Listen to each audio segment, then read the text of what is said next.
जय स्वामीनारायण विद्यार्थी मित्रों, श्री स्वामीनारायण विद्यासागर में ऑनलाइन एज्युकेशन में स्वागत है। गया लेक्चर में धोरण 6 में આપણે પાઠ નંબર 7 જેનું નામ છે ગુપ્ત યુગના અન્ય શાસક, જેમાં આપણે કુમારગુપ્ત પહેલો અને ગુપ્ત યુગની શાસન વ્યવસ્થા, જેમાં કેન્દ્રીય વહીવટતંત્ર, પ્રાંતીય વહીવટતંત્ર અને સ્થાનિક વહીવટતંત્ર વિશે તમે સમજૂતી મેળવી ચૂક્યા।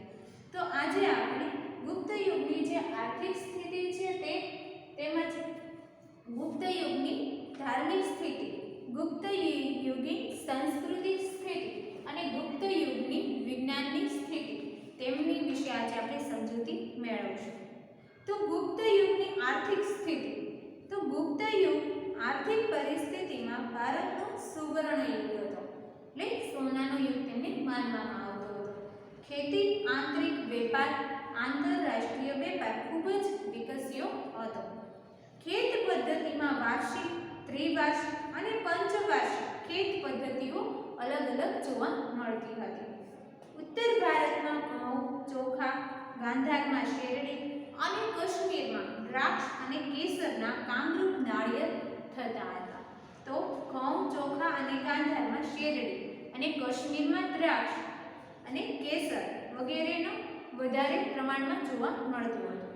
બંગાળમાં પુષ્કળ પ્રમાણમાં ચોખા, તો બંગાળમાં ચોખાનું પ્રમાણ વધારે જોવા મળતું હતું। ગુજરાત અને સિંધમાં કપાસનો પાક અને બંગાળમાં રેશમનું ઉત્પાદન વધારે જોવા મળે। દક્ષિણ ભારતમાં મરી મસાલા, રેશમ અને કપાસનો વેપાર પણ વિકસ્યો હતો। રાજાના કુલ ઉત્પાદનનો છઠ્ઠો કર તરીકે લેતા હતા। બ્રાહ્મણો અને મંદિરોમાં ભૂમિનું દાન આપવામાં આવતું હતું, એટલે જે બ્રાહ્મણો છે તેમને મંદિરે ભૂમિનું દાન પણ આપવામાં આવતું। આંતરરાષ્ટ્રીય વેપાર એ ગુપ્ત યુગની વિશેષતા છે। ભારતના સ્થળ માર્ગે મધ્ય એશિયા થઈને યુરોપ સુધી સુતરાઉ કાપડ, રેશમી કાપડ અને મસાલાની નિકાસ થતી હતી। તો ખંભાત અને ભરૂચ, સોપારા, તામ્રલિપ્ત જેવા આંતરરાષ્ટ્રીય બંદરોમાં વિશ્વના પૂર્વ અને પશ્ચિમ ભાગમાં સુતરાઉ કાપડ, રેશમી કાપડ, મસાલા, તેજાના, ઇમારતી લાકડાની નિકાસ થતી, જ્યારે સોનું, ચાંદી અને અન્ય ચીજોની આયાત થતી હતી। ધાર્મિક સ્થિતિ, તો ગુપ્ત યુગમાં હિન્દુ ધર્મ અને સંસ્કૃતિની પૂર્ણ કળાએ ખીલેલા જોવા મળે છે। ગુપ્ત સમ્રાટો વૈષ્ણવ ધર્મને રાજ્ય ધર્મનો દરજ્જો આપતા હતા। પરિણામે વિષ્ણુ તેમના અવતારો શ્રી રામ અને શ્રી કૃષ્ણ સમયમાં મહદ અંશે ગુંજાતા, લક્ષ્મી દેવી તરીકે ખૂબ જ પ્રખ્યાત હતા। આ જ સમયમાં રામાયણ અને મહાભારત જેવા પુરાણોનું પુનઃસંકલન થતું, એટલે તેનું પરિવાર કરવામાં આવતું હતું। શ્રીમદ ભગવદ્ ગીતાને આ સમયે ખૂબ જ મહત્વપૂર્ણ ગ્રંથ માનવામાં આવતો હતો। વૈષ્ણવ ધર્મની જેમ જ શૈવ ધર્મ પણ ગુપ્ત કાળમાં વિકસ્યો હતો। દક્ષિણ ભારતમાં શૈવ સંતો નાયનાર કહેવાતા, જ્યારે વૈષ્ણવ સંતો હતા તે આલવાર તરીકે ઓળખવામાં આવતા હતા। મહિષાસુર મર્દિની અને પૂજા પણ પ્રચલિત થઈ હતી। સૂર્ય કાર્તિકેયની પૂજામાં પ્રચલિત થઈ હતી। ગુપ્ત યુગની સાંસ્કૃતિક સ્થિતિ, તો ગુપ્ત યુગના સાંસ્કૃતિક રીતે ભારતનો સુવર્ણ યુગ તરીકે ઓળખાતો હતો। આ યુગમાં અનેક નવી ભાષાઓ ઉત્પન્ન થઈ હતી। કાલિદાસ, સ્કંદ, સ્વામી હરિસ્વામી, રાણી વિજયા, આર્ય સૂર્ય સમયના મહત્વ સાહિત્યકારો હતા। આ સર્વમાં કાલિદાસ હતા તે સર્વશ્રેષ્ઠ હતા। કાલિદાસે ભારતના શેક્સપિયર કહેવામાં આવતા, તેમણે ભારતીય મહાકાવ્યને કથા વસ્તુ લઈને અભિજ્ઞાન, શાકુંતલમ, રઘુવંશમ અને મેઘદૂતમ જેવા મહાકાવ્યોની તેમણે રચના કરી હતી। તો આ પ્રશ્ન એક્ઝામમાં પૂછાઈ શકે કે મહાકાવ્યની રચનામાં જે કાલિદાસ છે તેમણે કયા મહાકાવ્યની રચના કરી હતી? તો અભિજ્ઞાન, શાકુંતલમ, રઘુવંશમ અને મેઘદૂતમ। ગુપ્ત યુગ એ મંદિરો સ્થાપત્યોની રચનાનો યુગ હતો। ગુજરાતમાં નચના કાઠોર પાર્વતી મંદિર અને ઝાંસીનું મંદિર એ ભારતના સૌપ્રથમ ઇટેરી મંદિરો છે. ગુપ્ત યુગના આ ટ્રસ્ટીય મંદિર સ્થાપત્યની પણ શરૂઆત દર્શાવે છે. દુર્ગા, બુદ્ધ અને કૃષ્ણ અને શિવની મૂર્તિઓ આ કાળે મોટા પ્રમાણમાં બની હતી. ગુપ્ત યુગમાં વિજ્ઞાનની સ્થિતિ. તો મહાન વૈજ્ઞાનિકોમાં આર્યભટ્ટ અને વરાહમિહિર આ સમયના હતા. આર્યભટ્ટે શૂન્ય અને દશાંશ પદ્ધતિની શોધ કરી અને વરાહમિહિરે બૃહદ સંહિતા નામનો ખગોળશાસ્ત્ર ને લગતો મહત્વપૂર્ણ ગ્રંથ તેમણે લખ્યો. વાગ્યભટ્ટે આયુર્વેદ ક્ષેત્રે અષ્ટાંગ હૃદય સંહિતા નામનો મહાન ગ્રંથ લખ્યો. આ કાળે મનુષ્ય અને પ્રાણીઓ માટે વૈદકશાસ્ત્ર પણ વિકસ્યું હતું.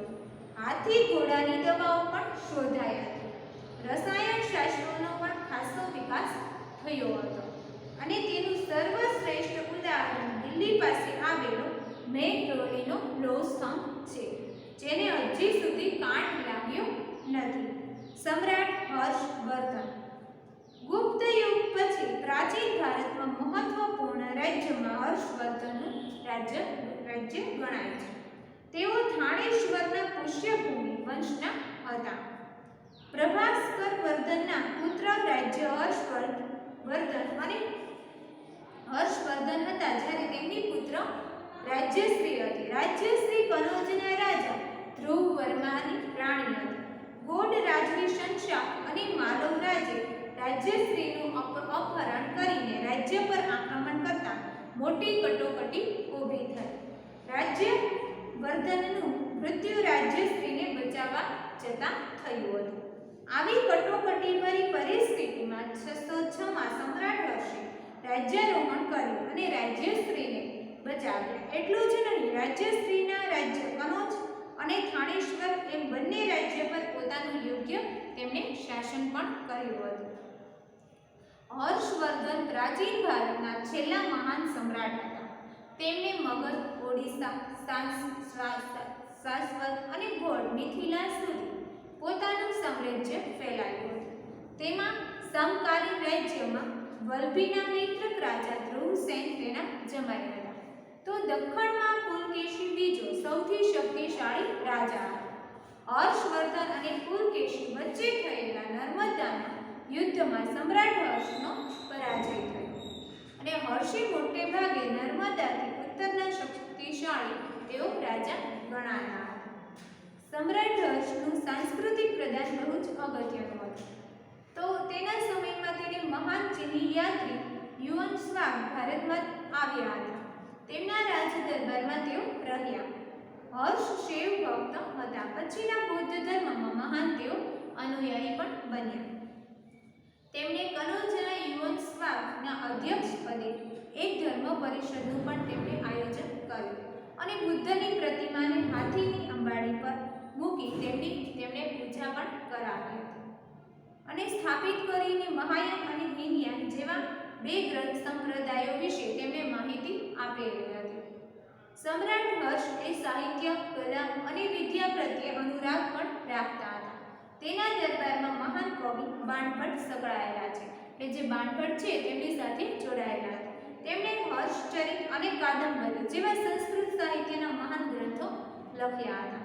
તો આ ક્વેશ્ચન પણ પૂછાઈ શકે કે બાણભટ્ટે કયા સંસ્કૃત સાહિત્યના ગ્રંથો લખ્યા? તો હર્ષચરિત્રમ અને કાદંબરી જેવા સંસ્કૃત સાહિત્યના મહાન ગ્રંથો લખ્યા હતા. મયુર ભટ્ટ અને કવિ જયસેન પણ હર્ષના સમયમાં મહાન કવિઓ હતા. સમ્રાટ હર્ષ પોતે પણ ઉચ્ચ કોટીના સાહિત્યકાર હતા. તેમણે પ્રિયદર્શિકાવલી અને રત્નાવલી નામના બે નાટકોની રચના કરી હતી. સાથે સાથે ભગવાન બુદ્ધની જાતક કથાઓ ઉપરથી તેમણે વિશિષ્ટ નાટક પણ લખ્યું હતું. હર્ષે અન્ય દેશોમાં પણ મૈત્રીભર્યા સંબંધો બાંધ્યા હતા. તો પોતાના દૂત મંડળને ચીનમાં તેમણે મોકલ્યા. તે જ રીતે ચીનથી ભારતમાં ચીનના દૂત મંડળની પણ તેમણે મુલાકાત લીધી હતી. આ દ્રષ્ટિએ સમ્રાટ હર્ષ એક ઉચ્ચ કોટીના શાસક અને વિજેતા વહીવટકર્તા અને સાહિત્યકાર હતા.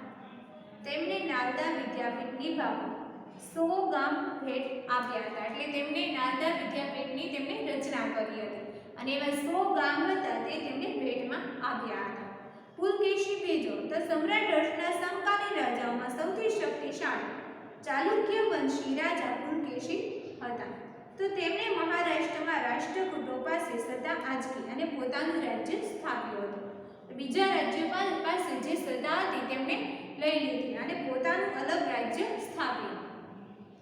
પુલકેશી બીજાએ 40 વર્ષ જેટલા લાંબા સમય સુધી તેમણે શાસન કર્યું હતું. એટલે તેમણે 40 વર્ષ સુધી શાસન સંભાળ્યું. સમ્રાટ હર્ષને પણ તેમણે હરાવ્યા હતા.